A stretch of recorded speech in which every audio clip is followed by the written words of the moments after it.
The name alone conjures images of invincibility. The Panzerkampfwagen 6 Tiger. To Allied soldiers who faced it in the hedgerows of Normandy, the steppes of Russia, or the deserts of North Africa, it was a steel nightmare that could appear from nowhere and annihilate an entire tank column before disappearing into the smoke. Its 88mm gun could punch through Allied armor at ranges where return fire was impossible. Its frontal armor shrugged off hits that would have turned any other tank into a burning coffin. But was the Tiger really the unstoppable beast of legend? Or was it an over-engineered white elephant that consumed resources Germany desperately needed elsewhere? These are the questions we're going to explore today, and the answers might surprise you. Because the truth about the Tiger's effectiveness depends entirely on how you measure it, and from what perspective you're looking. When we talk about a weapon's effectiveness, we're really asking multiple questions at once. How well did it perform its intended mission? What were its kill-to-loss ratios? Did it change the course of battles or campaigns? And perhaps most importantly, was it worth the enormous investment of resources, labor, and industrial capacity required to produce it? For the Tiger tank, these questions don't have simple answers. At the tactical level, on the battlefield itself, the Tiger was undeniably effective. But when we zoom out to look at the operational and strategic picture, the story becomes far more complicated.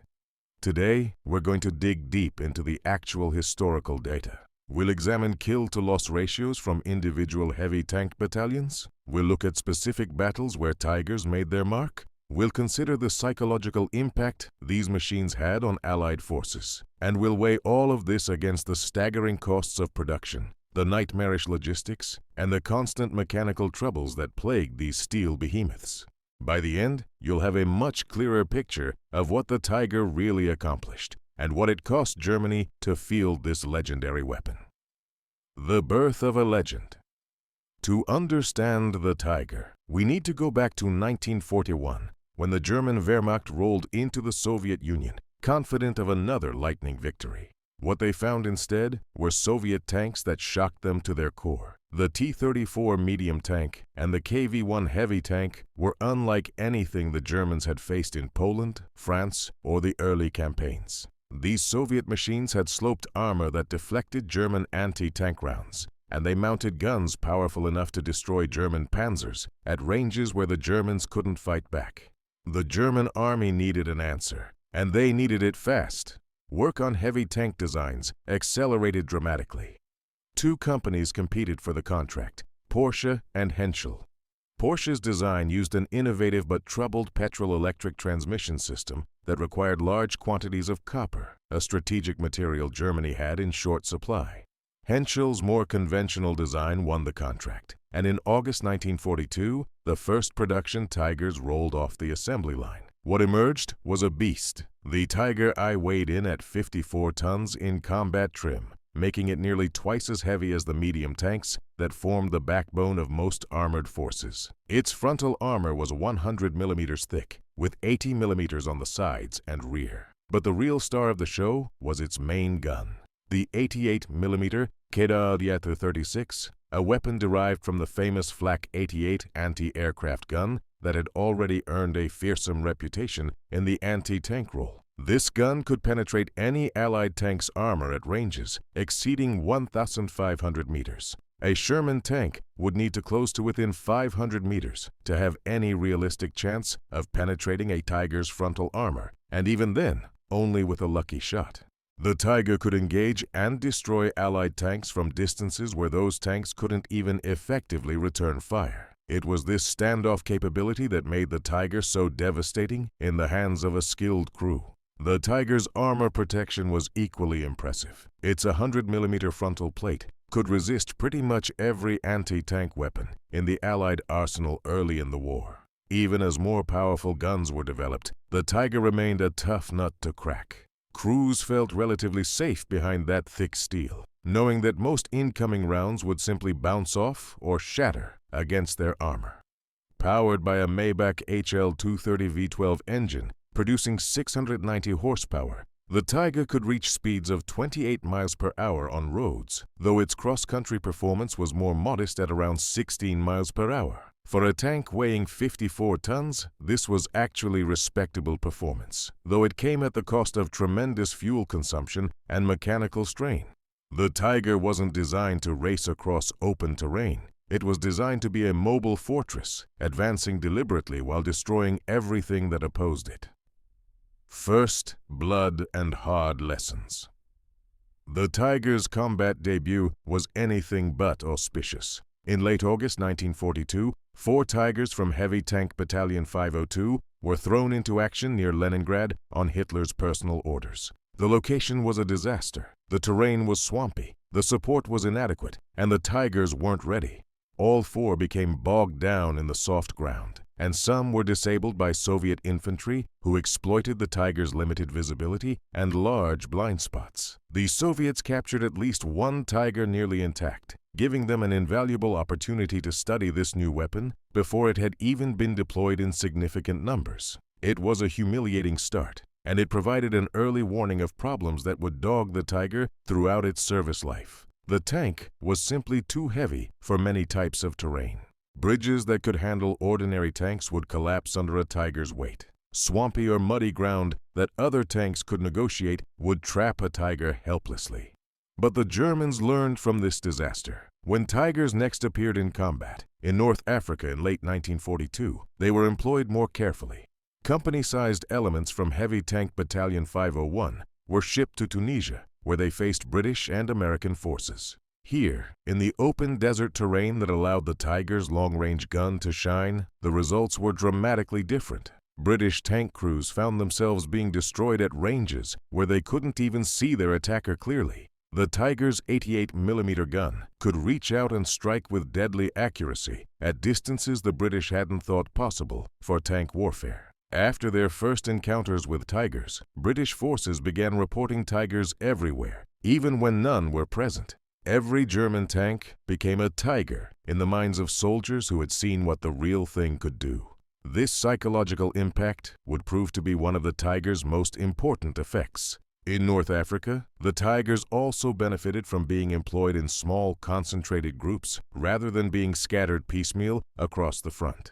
When a Tiger platoon appeared, it could dominate a sector of the battlefield completely. But the limitations were already becoming apparent. Tigers broke down frequently in the desert heat. They consumed fuel at an alarming rate, and there were never enough of them to make a strategic difference. By the time Tunisia fell in May 1943, the handful of Tigers deployed there were lost, and the production lines back in Germany were struggling to replace them.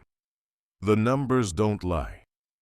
When historians try to assess the Tiger's effectiveness, they inevitably turn to kill-to-loss ratios. How many enemy tanks did a Tiger destroy before being knocked out itself? This seems like a straightforward question, but it's actually incredibly complicated. First, there's the problem of overclaiming. Tank crews in the heat of battle routinely claimed kills that were actually near misses or temporary knockouts that were later repaired.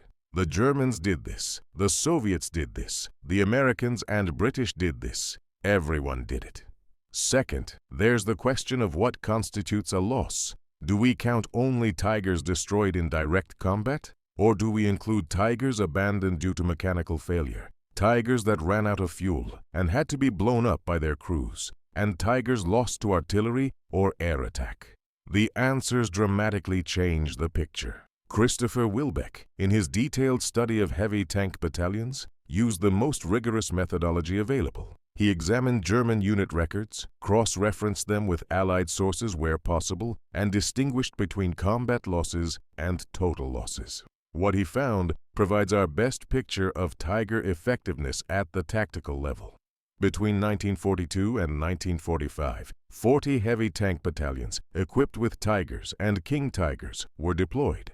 Each battalion had an authorized strength of 45 tanks, though mechanical issues and combat losses meant they rarely fielded their full complement. These battalions saw action on every major front of the European war. They were elite formations, receiving the best crews and being deployed to critical sectors where their firepower was most needed. Looking at combat losses alone, the story is impressive. Heavy Tank Battalion 502 one of the first formed and longest-serving units, lost 107 Tigers to enemy action, while claiming 1,400 kills. That's a kill-to-loss ratio of more than 13-1. Heavy Tank Battalion 503 recorded similar success, with 252 Tigers lost in combat, but claiming 1,700 enemy tanks destroyed, for a ratio of nearly 7-1. Across all the heavy tank battalions for which reliable records exist, the average kill-to-loss ratio in combat was approximately 11.52 enemy tanks destroyed for every Tiger lost to enemy fire. Let that sink in for a moment.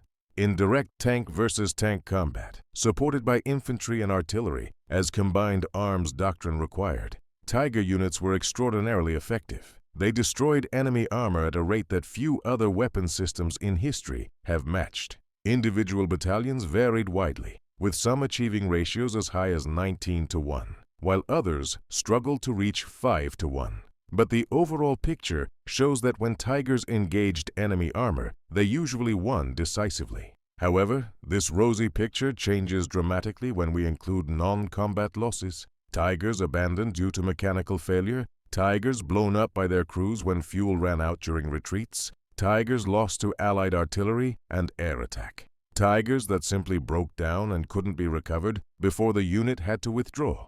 When we count all losses, not just combat losses, the kill-to-loss ratio drops to about 5.25-1. This is still impressive by any measure, but it reveals a critical truth about the Tiger. It was its own worst enemy. Fewer than half of all Tigers lost were actually destroyed by enemy tanks. The majority were abandoned, blown up by their own crews, or knocked out by non-tank weapons. The Tiger's weight made recovery difficult. Its complexity made field repairs challenging. Its fuel consumption meant that during the chaotic retreats of 1944 and 1945, many Tigers simply ran dry and had to be destroyed to prevent capture. When Tigers prowled.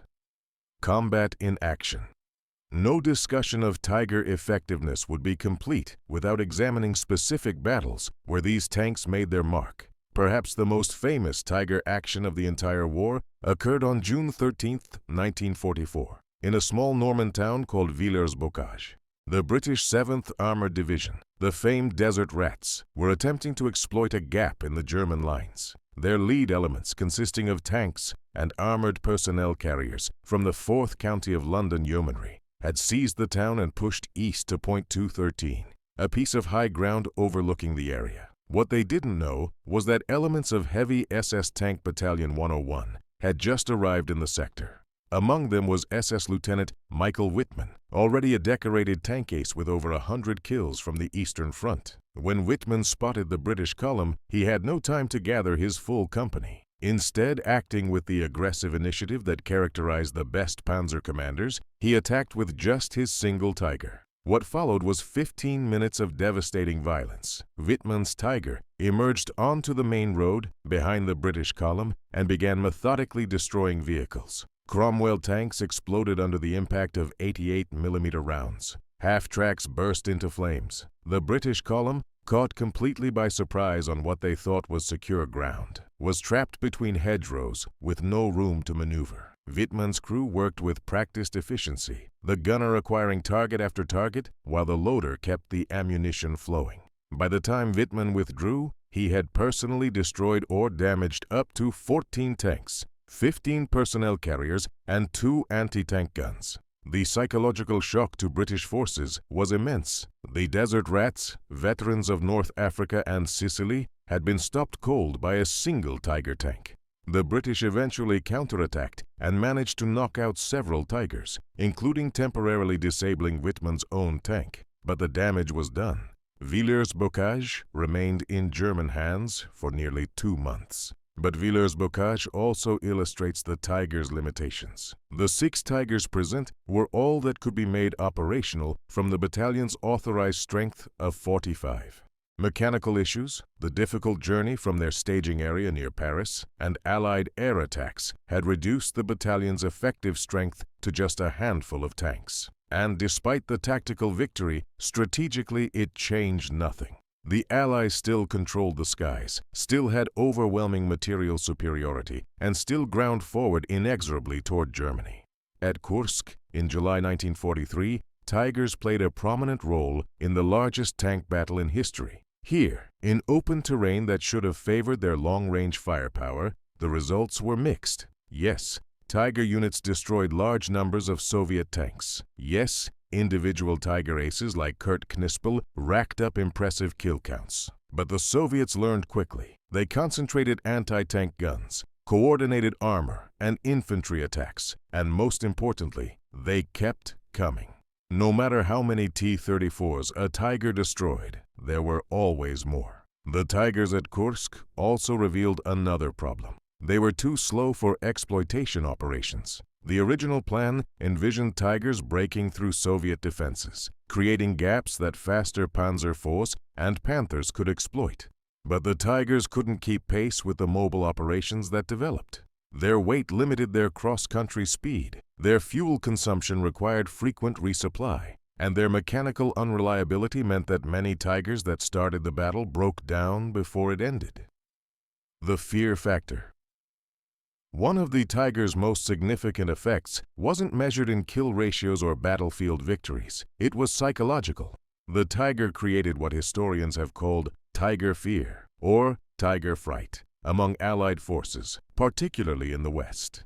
After their first encounters with Tigers, British and American soldiers began reporting Tigers everywhere. Every German tank became a Tiger in their minds. Every ambush must have included a Tiger. This phenomenon was so widespread that historians examining after-action reports have to heavily discount Tiger sightings because the actual number of Tigers present was far smaller than reported. This fear had real tactical consequences. Allied tank commanders became cautious, sometimes refusing to advance when German armor was reported ahead. Infantry called for additional support before assaulting positions where Tigers might be present. Entire operations were delayed or modified based on exaggerated reports of Tiger presence. In some cases, Allied units reported being attacked by Tigers in areas where post-war analysis confirmed no Tigers were within 100 miles. The Allies took the Tiger threat extremely seriously at the highest levels. They devoted considerable intelligence resources to tracking Tiger unit locations. They developed new weapons specifically to counter Tigers. The British rushed the 17-pounder anti-tank gun into service and created the Sherman Firefly, mounting this powerful gun on a Sherman chassis. The Americans developed new ammunition types and tactics for engaging Tigers. Soviet designers created the IS-2 heavy tank with a 122mm gun, specifically to match the Tiger's capabilities. This psychological impact meant that even a handful of Tigers could tie down Allied forces far in excess of their actual numbers. A German sector known to contain Tigers would be approached cautiously, with extensive reconnaissance and preparation. This slowed Allied advances and forced them to commit more resources than the actual number of Tigers present would have justified. In this sense, the Tiger was achieving strategic effects through tactical presence, exactly what a weapon system should do. But this cuts both ways. The Tiger's fearsome reputation also meant that when one was destroyed, the propaganda value for the Allies was enormous. Photographs of knocked-out Tigers were widely circulated to reassure Allied troops that these machines could be defeated. The British Tank Museum actually captured Tiger 131 in Tunisia and extensively tested it, learning its strengths and weaknesses. This intelligence was distributed throughout Allied forces, helping to demystify the Tiger and reduce the fear it generated. The mechanical reality.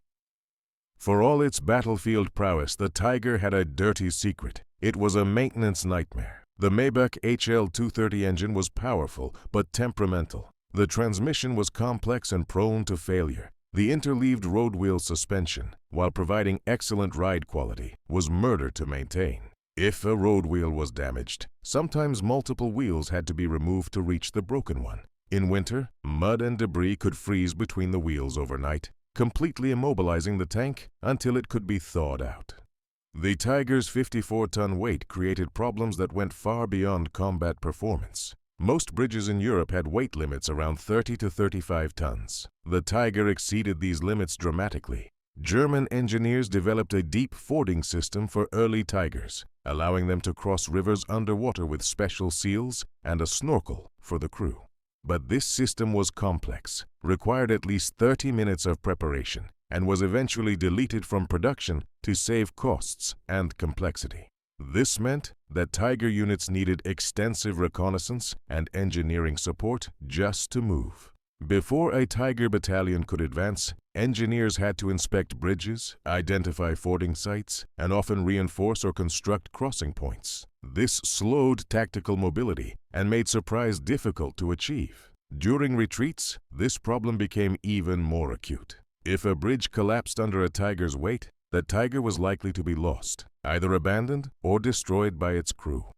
Fuel consumption was another chronic problem. The Tiger's thirsty V12 engine could consume fuel at a rate that would horrify modern tankers. During combat operations, a Tiger might burn through several hundred liters of fuel in a day. Germany's fuel situation was dire, even in the best of times, and by 1944, it was catastrophic.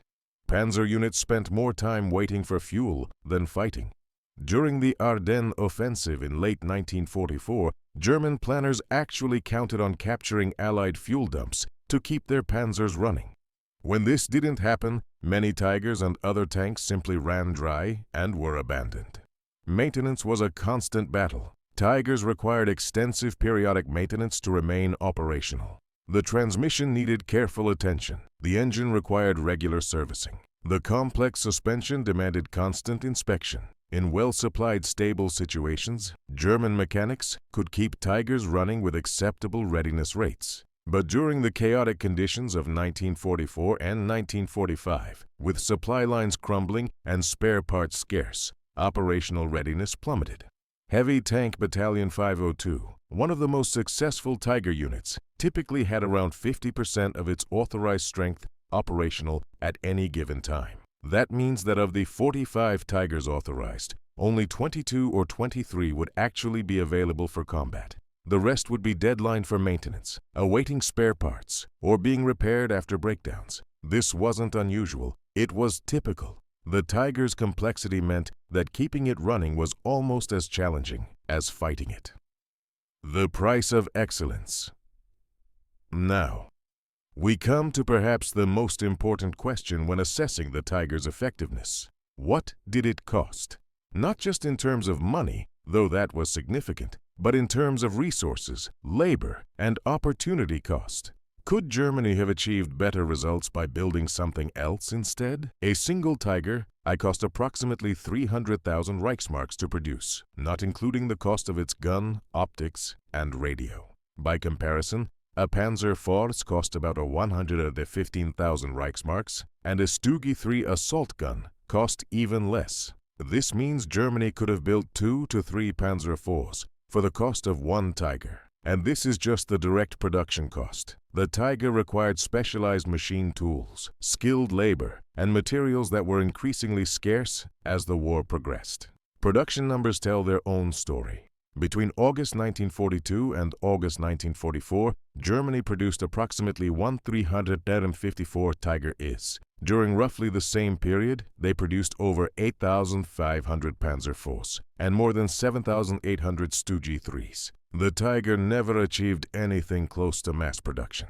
At its peak, Henschel's factory was producing around 100 Tigers per month. This was a single factory, struggling with Allied bombing, material shortages, and labor issues trying to produce one of the most complex weapons of the war. The manpower investment was staggering. Early estimates suggested a Tiger required around 300,000 man-hours to build, though this number decreased as production methods improved. For comparison, a Sherman tank required approximately 48,000 man-hours, and a T-34 even less. Germany was investing 6 times the labor to produce a tank that, while superior in combat, was produced in tiny numbers. This leads to the fundamental strategic question: was the Tiger worth it? Some German military leaders didn't think so. Albert Speer, the Minister of Armaments, considered Tigers a waste of resources that would have been better spent on more Panzer IVs or assault guns. Heinz Guderian, though he commanded panzer forces, expressed doubts about heavy tanks in general, believing that mobility and numbers mattered more than individual quality. A German artillery general during the war wrote a memorandum suggesting that the steel required for one Tiger could produce 21 standard 105mm howitzers, which might have had more impact on the battlefield.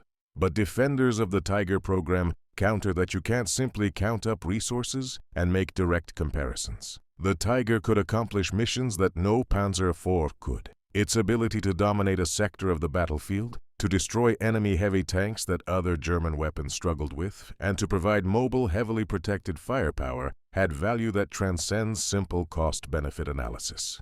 A Tiger battalion holding a critical position might be worth 5 regular Panzer battalions in that specific tactical situation. Doctrine versus reality. The Tiger was originally conceived as a breakthrough tank. German doctrine envisioned Tigers spearheading assaults against heavily fortified positions, using their armor to shrug off defensive fire, while their 88mm guns destroyed bunkers and strongpoints.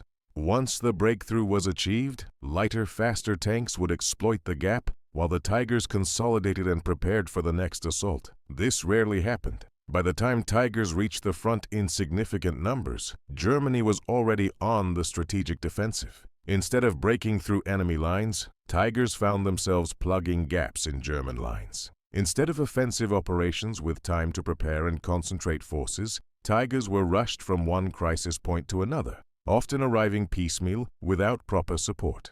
The Villers-Bocage action, where Wittmann attacked with a single Tiger, was typical of how Tigers were actually employed, not exceptional. This created significant problems. Tigers were most effective when concentrated and properly supported by infantry, engineers, and artillery. But the desperate strategic situation of 1943 onwards meant Tigers were often scattered along the front, attached to different formations as needed, and thrown into action without adequate preparation or support. They became, in effect, heavily armored firefighters rushing to wherever the situation was most critical. Ironically, post-war analysis suggested that Tigers were actually most effective in defensive operations, not the offensive breakthrough role they were designed for. When defending, Tigers could be positioned to take advantage of terrain, preset firing positions, and shorter supply lines. A Tiger hull down in a carefully prepared defensive position, supported by infantry and mines, was extraordinarily difficult to dislodge. The long range of the 88mm gun meant a well-positioned Tiger could control approaches and destroy attacking armor at standoff distances. During retreats, however, the Tiger's limitations became critical. Its weight made rapid withdrawals difficult. Its fuel consumption meant Tigers often ran dry during extended movements. Its mechanical complexity meant breakdowns were frequent during sustained operations. Many Tigers were lost not in combat, but during retreats, blown up by their own crews when they couldn't be recovered or when fuel ran out. The piecemeal employment that characterized much of Tiger use also violated basic principles of armored warfare. Concentration of force was a fundamental tenet of Panzer doctrine, yet Tigers were routinely scattered across wide frontages or attached individually to different formations. This reduced their impact and increased the risk to individual tanks. A concentrated Tiger battalion could be devastating. Individual Tigers spread across a front were vulnerable and could be isolated and destroyed in detail. Different fronts, different stories. The Tiger's effectiveness varied considerably depending on where it fought. On the Eastern Front, where the war was one of vast distances and enormous battles, Tigers proved valuable in both offensive and defensive operations. The open terrain suited their long-range firepower, and Soviet tank tactics of mass frontal assaults often played into the Tiger's strengths. Heavy Tank Battalion 503 operated on the Eastern Front throughout most of the war and achieved some of the highest kill counts of any Tiger unit. But the Eastern Front also exposed the Tiger's limitations. Soviet troops learned quickly to concentrate anti-tank guns, coordinate artillery and air support, and focus on immobilizing Tigers by destroying their tracks. Once a Tiger was immobilized, even if its armor remained intact, it was as good as dead. Soviet winter conditions were particularly brutal. Tiger's complex suspensions could freeze solid overnight. Fuel systems could fail in extreme cold. The mechanical reliability that was already questionable became even worse in Russian winter conditions. On the Western Front, particularly in Normandy and northwestern Europe, the terrain presented different challenges. The hedgerow country of Normandy's bocage channeled movement and restricted visibility, limiting the Tiger's long-range advantages. Allied air superiority meant Tigers were vulnerable during movement and often had to move at night to avoid fighter bombers. The Tiger's weight became an even greater liability, as bridges became choke points that could be targeted by Allied aircraft and artillery. Yet it was in Normandy that some of the Tiger's most famous actions occurred. The terrain that limited their mobility also created excellent defensive positions. A Tiger positioned at a crossroads or commanding a road could stop an entire Allied formation. The psychological impact in Normandy seems to have been particularly acute, with British and American forces showing marked caution when Tigers were reported in an area. In Italy, Tigers faced perhaps their worst terrain. The mountainous landscape, narrow roads, and limited bridges made the Tiger's weight a critical liability. Heavy Tank Battalion 508 operated in Italy and had some of the lowest kill ratios of any Tiger unit, suggesting that terrain and conditions had as much impact on Tiger effectiveness as enemy capabilities.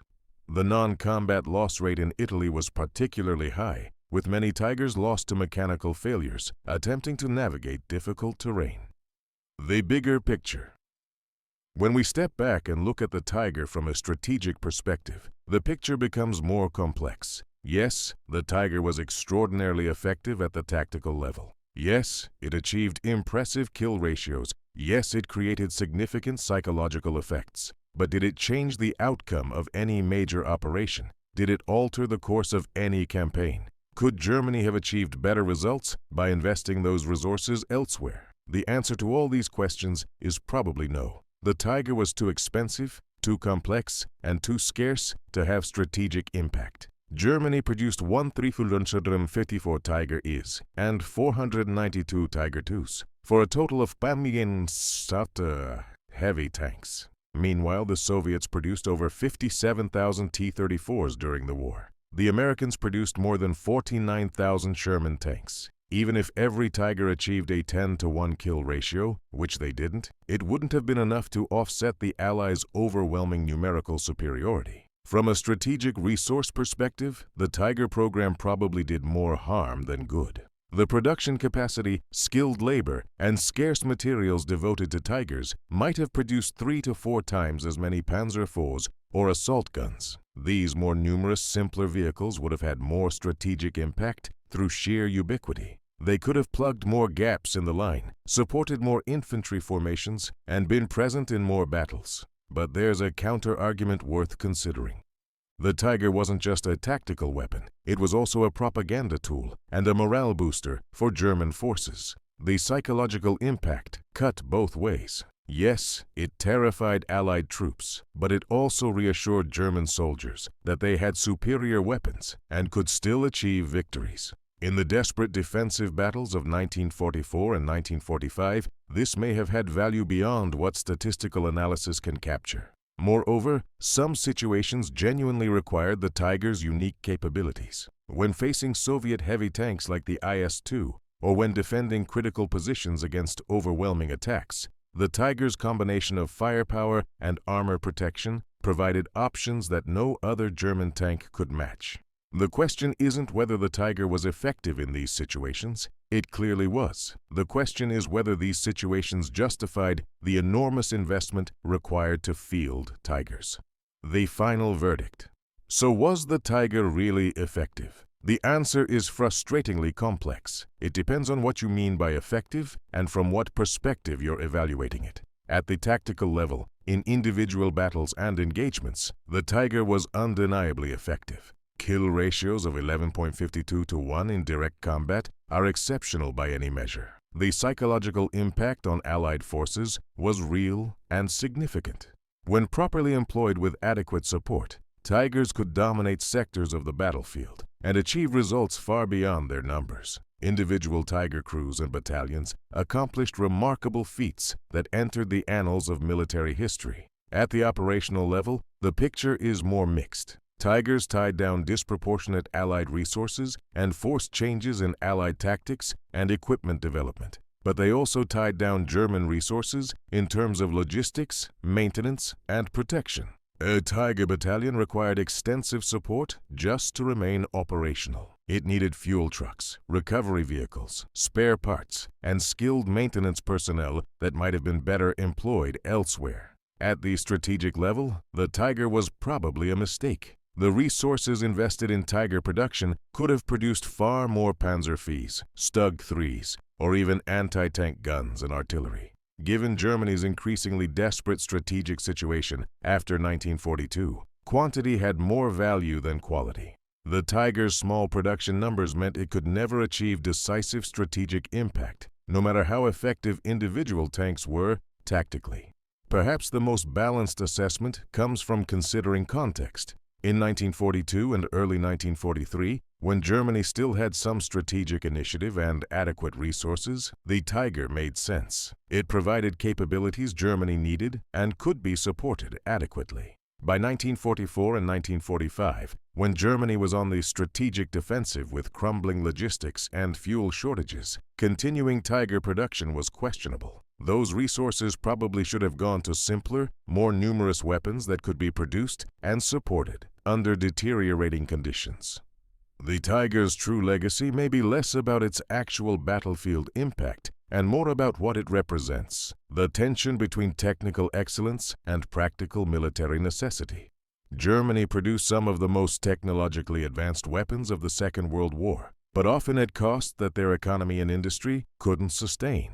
The Tiger exemplifies this paradox. It was an outstanding tank in many ways, perhaps the best heavy tank of its generation. But best doesn't always mean most effective, when effectiveness includes considerations of cost, producibility, and strategic impact. For tank enthusiasts and military historians, the Tiger remains endlessly fascinating precisely because its story is so complex. It was neither the invincible superweapon of legend nor the worthless boondoggle some critics claim. It was an extremely capable weapon system that was poorly suited to Germany's strategic situation and consumed resources out of proportion to its actual impact. It achieved remarkable tactical successes while failing to alter the strategic picture. It terrified its enemies while burdening its users with maintenance nightmares and logistical headaches. The Tiger was in the end effective at what it did. The question is whether what it did was what Germany needed. And that's a question each person will answer differently, depending on whether they prioritize tactical brilliance or strategic wisdom, technical excellence or practical efficacy. If you found this deep dive into the Tiger's real effectiveness interesting, please hit that like button and subscribe to the channel. We're exploring the reality behind the legends of World War II, separating myth from fact with actual historical evidence. Join us next time as we continue unveiling the true story behind the icons of the Second World War. Thanks for watching.